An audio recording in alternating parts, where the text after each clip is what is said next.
হরে কৃষ্ণ। সকলের চরণে জানাই সশ্রদ্ধ প্রণিপাত। আপনাদের সবাইকে জানাই দৈনিক গীতামৃতের 121তম পর্বে সুস্বাগতম, কৃষ্ণপ্রীতি এবং শুভেচ্ছা।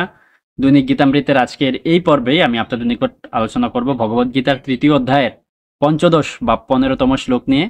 আপনারা সকলে ধৈর্য ও মনোযোগের সহিত সম্পূর্ণ ভিডিওটি শেষ পর্যন্ত দেখুন, সেই সাথে শ্লোকের মাহাত্ম্য ও তাৎপর্য হৃদয়ঙ্গম করার প্রচেষ্টা করুন। আমি শুরু করছি, আপনারা সাথেই থাকুন। ওম নমো ভগবতে বাসুদেবায়, ওম নমো ভগবতে বাসুদেবায়, ওম নমো ভগবতে বাসুদেবায়। শ্রীমদ্ ভগবদ্ গীতা 3য় অধ্যায় কর্মযোগ। শ্লোকটি হচ্ছে ভগবান শ্রীকৃষ্ণের। ওম কর্ম ব্রহ্মোদ্ভবম বিদ্ধি ব্রহ্মাক্ষর সমুদ্ভবম তস্মাৎ সর্বগতম ব্রহ্ম নিত্যম যজ্ঞে প্রতিষ্ঠিতম। আবার পাঠ করছি।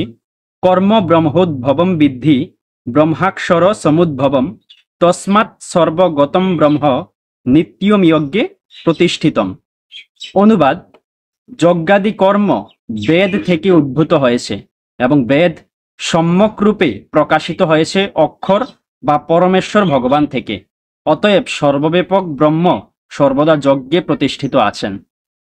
যজ্ঞ আদি যে সমস্ত কর্মগুলো রয়েছে, অর্থাৎ যে সমস্ত কর্মগুলো বেদ স্বীকৃত, সেগুলো বেদ থেকে উদ্ভূত হয়েছে বা উদ্ভব হয়েছে বেদ থেকে।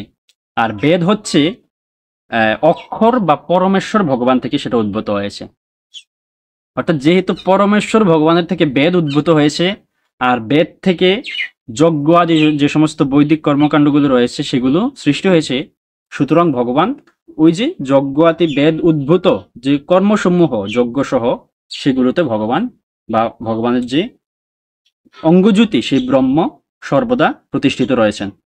এই বিষয়টা আমরা বুঝতে পারলাম। তো এই শ্লোক সম্বন্ধে শ্রীল প্রভুপাদ কি মন্তব্য করছেন সেই বিষয়টাও আমরা তাৎপর্য থেকে দেখে নিই। যজ্ঞার্থাৎ কর্মণঃ, অর্থাৎ ভগবান শ্রীকৃষ্ণকে তুষ্ট করার জন্যই যে কর্ম করা প্রয়োজন সেটি এই শ্লোকে আরো স্পষ্টভাবে উল্লেখ করা হয়েছে। যজ্ঞপুরুষ শ্রীবিষ্ণু সন্তুষ্টির জন্য কর্ম করতে হলে আমাদের অবশ্যই ব্রহ্ম বা দিব্যবেদের নির্দেশ অনুসারে তা করতে হবে। বেদে সমস্ত কর্মপদ্ধতির সম্বন্ধে নির্দেশ প্রদান করা হয়েছে। যে কর্ম বেদে অনুমোদিত হয়নি তাকে বলা হয় বিকর্ম বা পাপ কর্ম। তাই কর্মফলের প্রভাব থেকে রক্ষা পাওয়ার জন্য সবসময় বেদের নির্দেশ অবলম্বন করা উচিত। সাধারণ জীবনে যেমন মানুষকে রাষ্ট্রের নির্দেশ অনুসারে চলতে হয়, তেমনি ভগবানের নির্দেশে তার পরম রাষ্ট্র ব্যবস্থায় পরিচালিত হওয়াই মানুষের কর্তব্য। বেদের এই সমস্ত নির্দেশগুলি ভগবানের নিঃশ্বাস থেকে উদ্ভূত হয়েছে। তাতে বলা হয়েছে অস্যীয় মহত ভূতস্য নিঃস্বসিত মেথড ইয়দ ঋগ্বেদ যজুর্বেদ সামবেদ অথর্বাঙ্গিরস। ঋগ্বেদ, যজুর্বেদ, সামবেদ ও অথর্ববেদ এই 4টি বেদই ভগবানের নিঃশ্বাস থেকে উদ্ভূত হয়েছে। এটি বৃহদারণ্যক উপনিষদ 4:5-11 বলা হয়েছে। ভগবান সর্বশক্তিমান হওয়ার জন্য নিঃশ্বাসের মাধ্যমে কথা বলতে পারেন, যেটি ব্রহ্মসংহিতায় প্রতিপন্ন হয়েছে। সর্বশক্তিমান ভগবান তার যে কোনো ইন্দ্রিয়ের দ্বারা অন্য সব ইন্দ্রিয়ের কাজ করতে পারেন, অর্থাৎ ভগবান তার নিঃশ্বাসের দ্বারা কথা বলতে পারেন এবং তার দৃষ্টির দ্বারা গর্ভ সঞ্চার করতে পারেন। প্রকৃতপক্ষে ভগবান জড় প্রকৃতির প্রতি দৃষ্টিপাত করেন এবং তার ফলে সমস্ত বিশ্ব চরাচরে প্রাণের সঞ্চার হয়। জড় প্রকৃতির গর্ভে বদ্ধজীবেদের সৃষ্টি করার পর তিনি বৈদিক জ্ঞানের মাধ্যমে নির্দেশ প্রদান করেছেন, যাতে এই সমস্ত বদ্ধজীবেরা চিন্ময় জগতে তার কাছে ফিরে যেতে পারে। আমাদের সবসময় মনে রাখা উচিত যে এই জড়জগতে প্রতিটি বদ্ধজীবই জড় সুখভোগ করার জন্য উদ্গ্রীব, কিন্তু বৈদিক নির্দেশাবলী এমনভাবে রচিত হয়েছে যাতে আমরা যেন আমাদের বিকৃত বাসনাগুলিকে পরিতৃপ্ত করতে পারি, তারপর তথাকথিত সুখভোগ পরিসমাপ্ত করে ভগবদ্ধামে ফিরে যেতে পারি। বদ্ধজীবেদের মুক্তি লাভ করার জন্য এটি একটি সুযোগ। তাই বদ্ধজীবেদের অবশ্যই কৃষ্ণ ভাবনায় উদ্বুদ্ধ হয়ে যজ্ঞের পন্থা অনুসরণ করা উচিত। এমনকি যারা বৈদিক নির্দেশ অনুসারে জীবনযাপন করতে পারে না, তারাও কৃষ্ণ ভাবনার আদর্শ অবলম্বন করতে পারলে বৈদিক যজ্ঞ সম্পাদনের সুফলগুলি প্রাপ্ত হবে।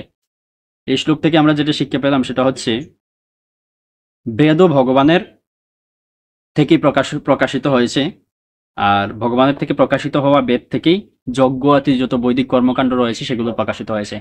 সুতরাং ব্রহ্ম বা পরমেশ্বর ভগবান সেই সমস্ত বৈদিক কর্মকাণ্ডে স্থিত রয়েছেন। অর্থাৎ আমরা যদি ভগবানের সেবা করতে চাই, ভগবত ভক্ত হতে হতে চাই, বা কর্মফলের যে চক্র সেটা থেকে মুক্ত হতে চাই, তাহলে অবশ্যই আমাদের বৈদিক কর্মকাণ্ড বা বেদ অনুমোদিত কর্মকাণ্ড করতে হবে।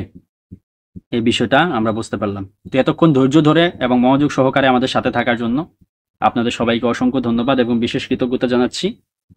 এই শ্লোক পাঠে, উচ্চারণে, অনুবাদ প্রকাশে, তাৎপর্য বিশ্লেষণে কোনো রকম ভুল ত্রুটি থেকে থাকলে আপনারা ক্ষমাসুন্দর দৃষ্টিতে দেখবেন, এবং মন্তব্য প্রদর্শনে যদি কোনো রকম ভুল ত্রুটি থেকে থাকে আপনারা সেটা ক্ষমাসুন্দর দৃষ্টিতে দেখবেন। আপনাদের সহিত দেখা হবে পরবর্তী পর্বে, পরবর্তী ভিডিওতে, পরবর্তী শ্লোকের পর্যালোচনায়। ততক্ষণ সকলে ভালো থাকুন, সুস্থ থাকুন, আমাদের সাথেই থাকুন। হরে কৃষ্ণ।